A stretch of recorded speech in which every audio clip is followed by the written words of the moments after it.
Se abre esta sesión pública ordinaria remota del día de hoy, 29 de julio del 2020, correspondiente a la primera sala de la Suprema Corte de Justicia de la Nación, en términos del Acuerdo 5 del 2020 del Pleno de este Alto Tribunal, de fecha 13 de abril pasado. De manera oportuna se repartió el acta de la sesión pública ordinaria remota en línea del 22 de julio pasado, y no habiendo recibido comentario alguno, consulto a las señoras ministras y a los señores ministros si en votación económica se aprueba.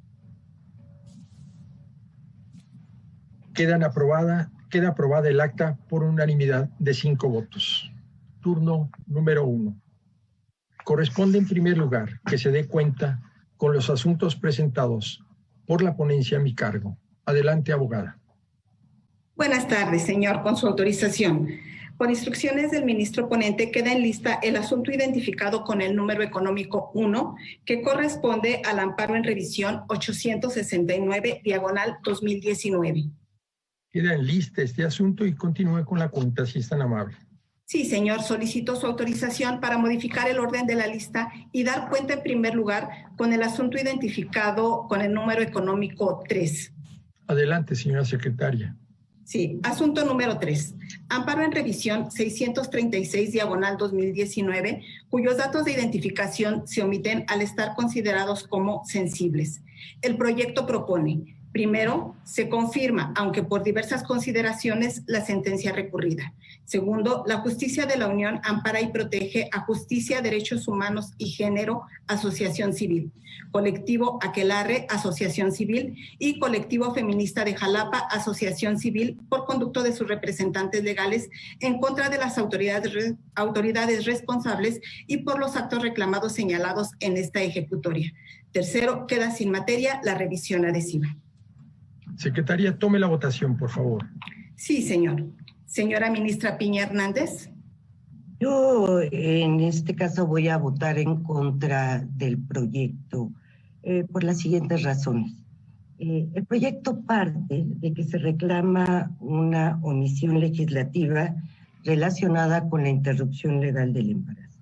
Sin embargo, esta situación, estos supuestos, sí está regulado en ese estado con un sistema de causales.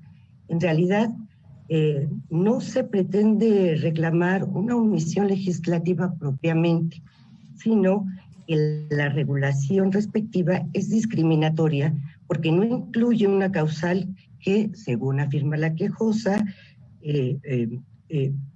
daría lugar a permitir la interrupción del embarazo en estadios tempranos. Es decir, lo que en realidad se estaría reclamando es la omisión del aborto en ese supuesto por las normas positivas del estado en cuestión. De lo anterior yo estoy advirtiendo diversas situaciones, pero de carácter procesal, pero en cuanto al estudio que realiza el proyecto,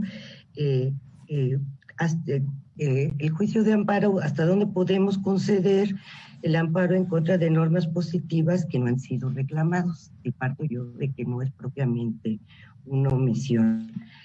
Es lo que se está reclamando por parte de la quejosa son normas positivas que ponen el aborto en el supuesto en que a su juicio debería estar permitido. El proyecto sostiene que hay una omisión legislativa a partir de normas genéricas que prohíben la discriminación. Esto no lo comparto y no podría dar lugar a la existencia de una omisión legislativa como tal, so pena de colapsar todo el concepto de omisiones establecido por esta Suprema Corte de Justicia de la Nación.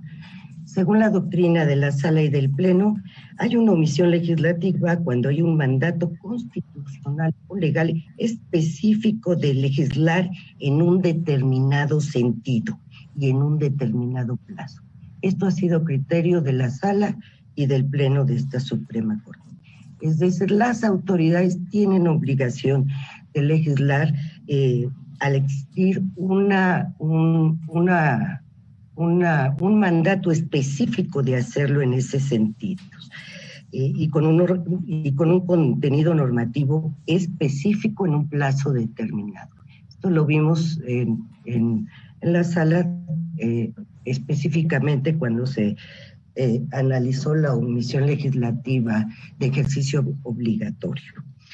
En el caso, no hay un mandato específico que obligue al legislador a realizar esa labor de manera específica. Lo que hay son normas constitucionales y convencionales que de manera genérica prohíben la discriminación tanto a las autoridades legislativas como a las demás. Si partimos del criterio de que la existencia de que existe esa omisión, pues cualquier norma jurídica argumentando que es una omisión legislativa, por ejemplo, de emitir normas claras o de emitir normas que respeten tal o cual principio, se burlaría el sistema de control constitucional para combatir precisamente normas generales positivas, pues el concepto de omisión legislativa habría colapsado, equivaldría simplemente a omisión de emitir normas que respeten los contenidos constitucionales y convencionales, es decir, a la emisión de normas positivas inconstitucionales. Por lo tanto, si se parte de cómo se plantea el asunto, lo que podría existir son normas supuestamente inconstitucionales, y digo supuestamente porque no se está analizando la regularidad de estas normas, e incluso si se enderezara procesalmente el asunto en este sentido, ni siquiera la relación procesal está bien determinada porque no se llamó a las autoridades que emitieron esas normas. Pero además, la Corte, en mi opinión, no puede sustituir al Congreso para ordenarle un contenido legislativo específico. En este caso, pues no existe un mandato legislativo específico de legislar en ese sentido. Pero incluso si lo hubiera, la forma de regular esta situación es algo que corresponde en principio a la discrecionalidad legislativa. Solo se podría ordenarle que legislara, pero no imponerle una regulación específica. A mi juicio, la Corte incurriría de esta manera en el llamado activismo judicial, que desbordaría mucho las facultades constitucionales de esta Suprema Corte de Justicia de la Nación. En este sentido, yo no me voy a pronunciar en cuanto al fondo de la inconstitucionalidad de las normas que establecen esas causales, sino voy a ir exactamente en contra del proyecto por el tratamiento que se le da y que no comparto en específico. Gracias. Señora ministra Ríos Farjat. Muchas gracias. Estoy en contra del proyecto. Comparto en gran medida lo señalado por la ministra Piña, así que voy a ser muy breve. En este caso hay impedimentos técnico-jurídicos para entrar al fondo que demanda este caso. No hay omisión legislativa porque la norma sí existe. Ese es el primero. El segundo es que la norma no está impugnada como tal, sino por la vía de su omisión. El resultado de declararla inconstitucional sin haberse impugnado me parece muy desbordado. Todo esto complica mucho el tercer problema, y es que no existe, como señalaba la ministra Piña, un mandato específico para legislar en un sentido determinado, por mejor y más conveniente que este pudiera ser. Este es un problema de técnica jurídica para mí. Desafortunadamente esto me impide pronunciarme respecto al fondo del asunto y por tal razón no comparto el proyecto. La Corte tiene una encomienda de regularidad constitucional, pero se necesita absoluta certeza técnica para que despliegue la encomienda que le corresponde. Gracias. Señor ministro Pardo Rebolledo. Yo me pronuncio en contra del proyecto, e independientemente de que puedo compartir algunas de las consideraciones que han manifestado mis compañeras ministras, yo tengo un tema previo. En congruencia con el voto que emití en el amparo en revisión 1359/2015, desde mi punto de vista, en este caso, se actualiza una causal de improcedencia en el juicio de amparo. Así es que mi voto sería en contra del proyecto y por el sobreseimiento del juicio de amparo. Gracias. Señor ministro Gutiérrez Ortiz Mena. En el mismo sentido que ya expresó la ministra Piña Hernández y la ministra Ríos Fajad, con consideraciones muy similares, que ya no voy a repetir en este momento, yo también estaría en contra del proyecto que se nos presenta el día de hoy. Sí, señor. Señor ministro González Alcántara Carrancal. Por el proyecto. Señor ministro presidente, le informo que hay 4 votos en contra de la propuesta. Muchas gracias.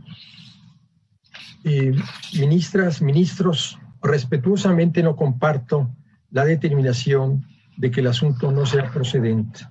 En primer lugar, estimo que la legislación aplicable permite que sean reclamables en amparo omisiones legislativas.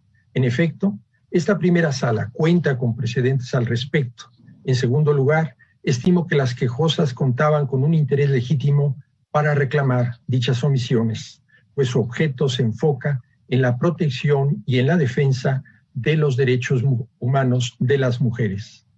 En mi opinión, satisfechos los requisitos de procedencia, reitero que dadas las obligaciones convencionales contraídas por el Estado mexicano, particularmente a la luz de la CEDAW y de la Convención de Belém do Pará, y que vincula a todas, es decir, a todas las autoridades en el ámbito de su competencia, sí existe una obligación legislativa que vincula al Congreso Local de Veracruz para reformar sus normas penales en relación a la interrupción del embarazo. Si entendemos el control de convencionalidad como una concreción interpretativa y jurisdiccional de la obligación de garantía en lo que respecta a los derechos humanos, entonces la propuesta del proyecto es una de las maneras en las que este máximo tribunal cumple con sus obligaciones para preservar la regularidad del orden interno en atención al parámetro de control constitucional. En este sentido, los tratados internacionales son claros, son categóricos. Existe una obligación inmediata de reformar aquellas normas que sean discriminatorias y o sean fuentes de violencia en contra de las mujeres. A la luz del desarrollo interpretativo que es inherente a la evolución de los tratados internacionales en materia de derechos humanos, considero que la prohibición absoluta de interrumpir el embarazo es contraria al umbral de protección que corresponde a todas las mujeres, especialmente a la luz de su derecho a la salud y de su dignidad. En todo caso, en mi opinión, aún es necesario, aún es imperativo, como sostiene el proyecto, estudiar las normas que afectan a las mujeres a la luz de un examen de igualdad transformadora. Las normas en materia de derechos humanos de las mujeres pretenden no solamente remediar la falta de igualdad y discriminación que han sufrido para atender y eliminar las causas de estos problemas. En este caso, ello me lleva a sostener que es especialmente importante estudiar y analizar razonamientos estereotípicos que subyacen en las normas que afectan, tal como lo es la asociación mujer-madre, aunque este examen no sea exclusivo para esas normas, sino para cualquiera que afecte los derechos de las mujeres. Tomando en cuenta la votación, se desecha el proyecto por mayoría de 4 votos y se instruye a la Secretaría de Acuerdos de esta primera sala para que realice los trámites necesarios a fin de que se retorne este asunto a alguno de los ministros o ministras integrantes de la mayoría. Continúo con la cuenta, señora secretaria. Sí, señor. Presidente.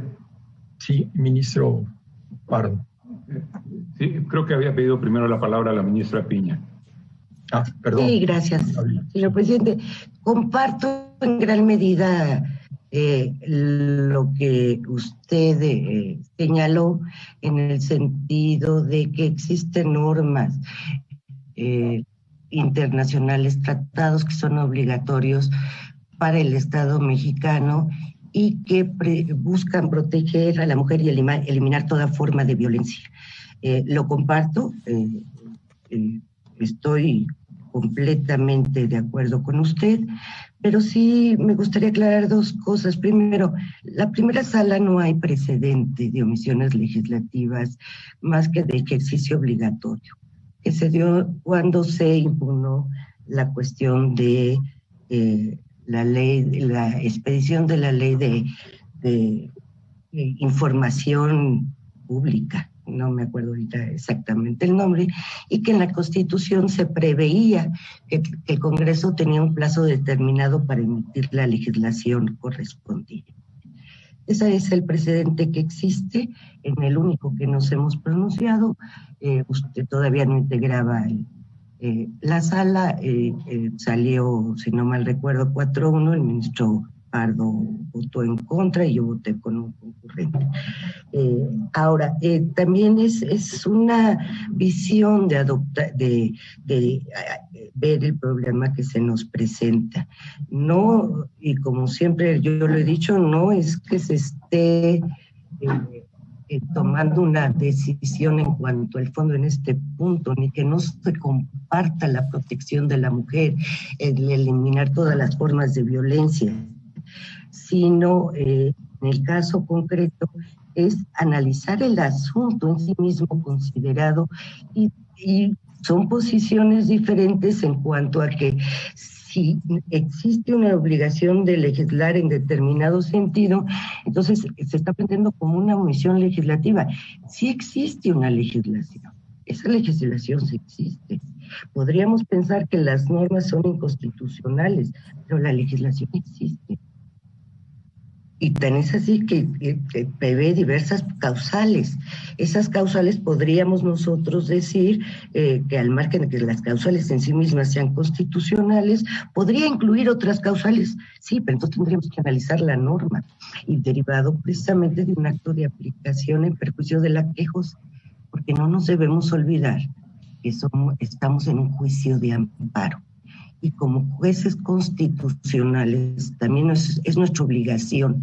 La primera es respetar nuestras facultades y nuestras competencias para actuar en la vía que nos corresponda.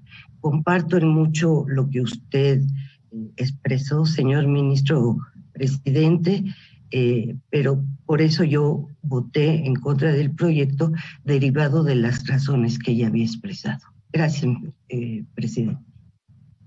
Ministro Pardo, le escuchamos.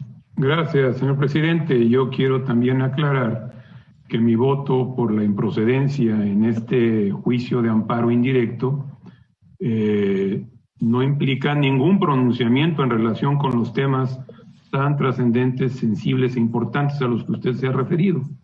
Mi voto por la improcedencia significa que no emito ninguna consideración ni a favor ni en contra en relación con los temas que se tocan de fondo. Gracias, señor presidente.